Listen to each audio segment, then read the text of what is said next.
hold for the airplane. Excuse you, I'm filming here. Hey, welcome back to another video.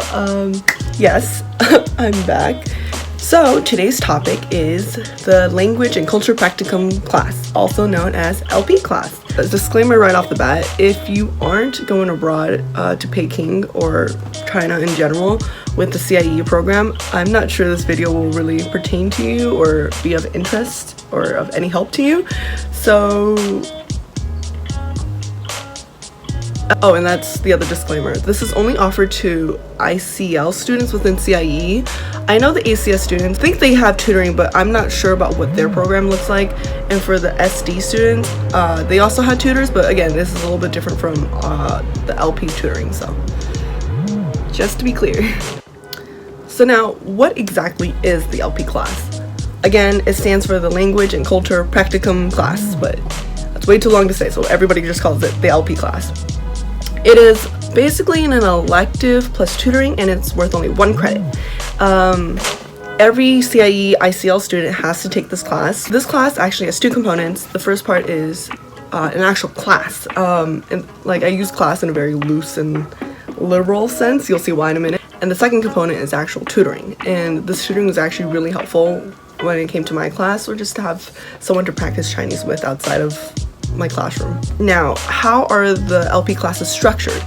I don't know how it is every semester, but my semester had 15 students, so we were able to have groups of 3, and so that meant that semester we had 5 groups of 3. You are put into a group with 2 other students of around the same level. So yeah, I got put into a group with Heather and Ben, which I love very much. We had a great time that semester. And you are also put in with a tutor. These tutors come from either Peking University or Minzu University. I think my semester had a lot of Minzu universities, but they try to go for Peking students mainly. I don't take my word on that. But yeah, my tutor was from Minzu.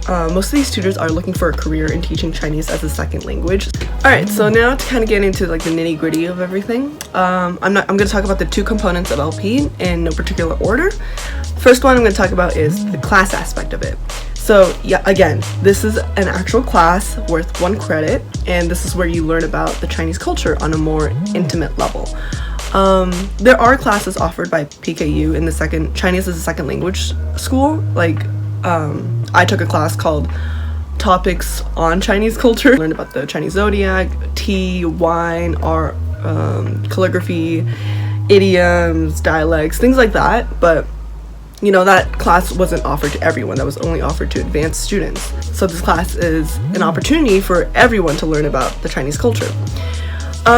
So the way the class is structured is you have a total of 3 classes the entire semester. And usually these classes are like an hour and a half to 2 hours, maybe even longer, depending on, you know, what your group feels like, what your topic is, what your tutor is doing that day. But it's really, like, if there's one theme about this LP class is that it's super flexible. So, and it doesn't really matter when you meet up, just meet up 3 times.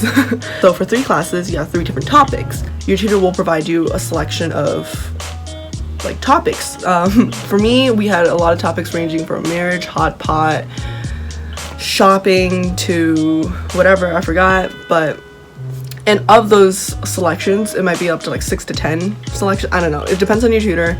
You choose 3 because again, you have 3 classes. So for every class, you're talking about a different cultural thing.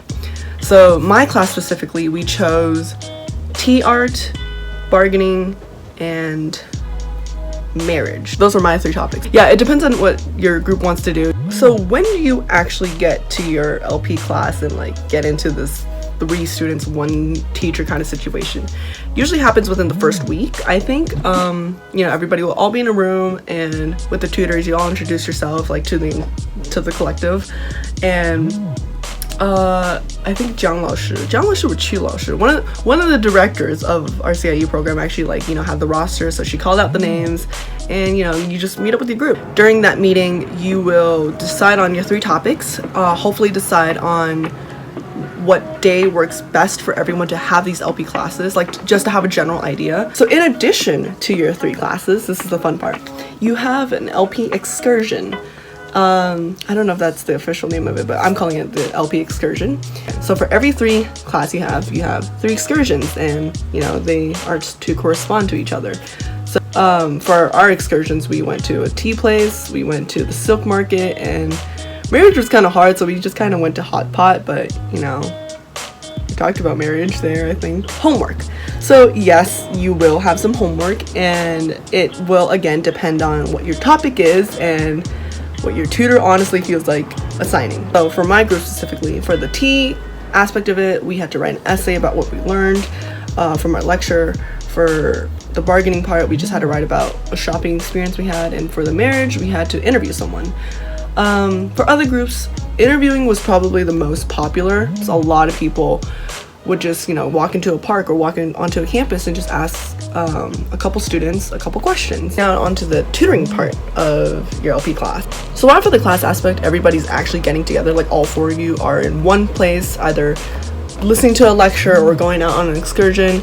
The LP tutoring is one-on-one. Additionally, every student has a total of 3 hours a week for LP tutoring, and I think for the most part, everybody split it up to an hour and a half twice a week. And when it comes to scheduling your tutoring sessions, it's very flexible. For me personally, it was Mondays after class and Thursdays after class, which kind of sucked because Thursdays were my busiest days. So I would literally have like almost 8 hours of class a day. I say class because, you know, in tutoring, I use that time to do my homework or study, so I was actually using my time sometimes. Even though my tutor and I set Mondays and Thursdays as our like usual meeting times, it didn't always stick like that. Sometimes she would be busy, or sometimes I would be busy, and we would have to reschedule. As long as you keep an open communication with your tutor, you can honestly reschedule, and it's super flexible. Sometimes morning of, I would text her and be like, hey, today's not a good day, I need to meet with my group from my class for a project or something like that, or she would be busy, or you know, maybe she would be late and we need to push it back an hour. You know, whatever it is, as long as you text your tutor, you'll be totally fine. So now, what do you actually do in tutoring? As the name implies, you get tutored. So when it came to my tutoring sessions, I would like to do my homework. If there's something really hard, then I would ask her, or if I just wanted to be sure, I would ask her. If I wanted her to edit one of my essays to make it better, then I would ask her. But for the most part, I was pretty confident in my abilities to, you know, fill in the blank with the vocab word we learned that day. Sometimes I would have a big test the next day, so for me it was lucky that our tutoring sessions would, you know, line up.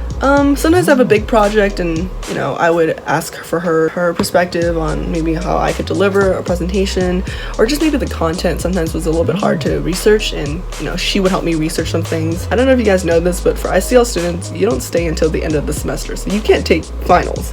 So your midterms are not only your midterms, but they're your finals. The weeks leading up to midterms were really stressful, but after that, it was it was so chill. Yeah, after the midterms, you know, the smaller assignments can't really move your grades that much because like everything else is worth 30%. So I didn't put in that much. No, I still put in effort.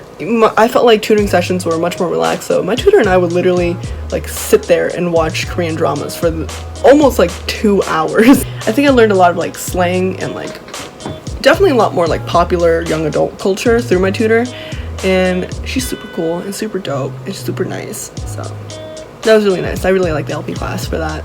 So now that you kind of have an idea of what the class aspect of the LP class looks like, why don't I give you an example, because I actually filmed a little bit of it. My classmates and I, Ben, Heather, and I chose tea art. So for that class, you know, we learned what it meant to like boil tea the correct way, the different types of tea, the different preparations, the amount of like work and effort it goes to just to pour like a single cup of tea.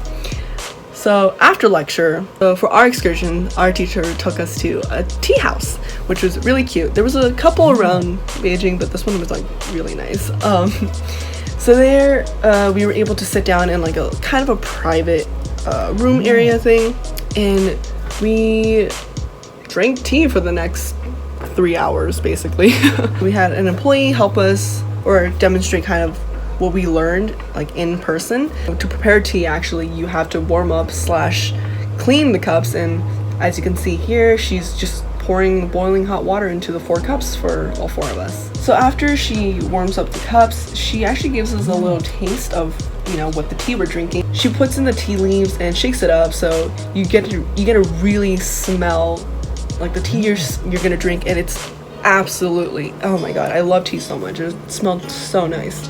I can't remember what tea we drank was, but it smelled good. After that, she actually pours in the water. She doesn't actually pour the water onto the leaves directly because that would actually damage the leaves. So she has to pour it from the side and, you know, like slowly make her way into it. And so even though she starts pouring it into like the teapot, you actually have to like rinse the tea leaves a couple times too. So if, like the first couple, like, I don't know, cups you make, you don't actually drink that. And she uses that tea water to further rinse the cups. Yeah, it's a very intensive process. She pours it into that giant jug on the side over there and we call it, I don't know what it's called. In Chinese it's called the hai, like the ocean. She pours it into that to get rid as the waste. There's a specific way to hold it. I'm not really good at explaining it, but I just know that you use 3 fingers and your middle finger's under it, and it's mainly your index and thumb holding the cup up. When you drink the tea, you don't chug it right away. You actually have to sip it. You're supposed to drink it in 3 sips. That way you can, you know, really get the flavors and let it like sit on your tongue and all that. Yeah, so we kind of drink tea for about 2 to 3 hours. Make sure you don't drink on an empty stomach because you can kind of like low-key get drunk off tea. Maybe it's bad translation, but the word is zui, or zui. Jeff is gonna laugh at me for my pronunciation, but whatever. But the Chinese word actually means drunk, so you can get drunk off tea if you're on an empty stomach, so try not to. There are some snacks, so we had some, you know, yummy pineapple snacks that I really like, durian flavored, because I love durian. The really cool part about LP was that you get to really make some friends. While we were drinking tea at this tea place, the actual like manager, the guy who actually runs the place, he like sat down with us and also drank tea with us as well, and Heather and I became like pretty good friends with him. Like I kind of still text him to this day. He gave us tea as a goodbye present. It was super nice. We even went partying with him once. That was a fun night. But yeah, like that's the cool part about LP. You not only are you learning about Chinese culture, but you are literally engaging with the Chinese natives. He was super cool and even invited me and Heather back to drink really expensive tea with like a tea connoisseur. I don't know what they're called, but this guy was like a real deal, and he like brought hella expensive tea. The tea was older than me and Heather. That tea was like 22 years old, and Heather and I were both like, oh, we weren't born then, so we were drinking tea older than us. That was the coolest part of LP, because I got to meet I got to meet people, and I got invited to a super exclusive tea event just from knowing the person and drinking tea with. Yeah, cool. If you guys have any other questions, let me know. I will be doing a blog post about this as well, so, you know, in case you guys don't want to watch this very poorly organized video, you can read a very poorly organized post. So, alright, cool. Hopefully I'll be editing much more, be uploading much more, and see you guys next time.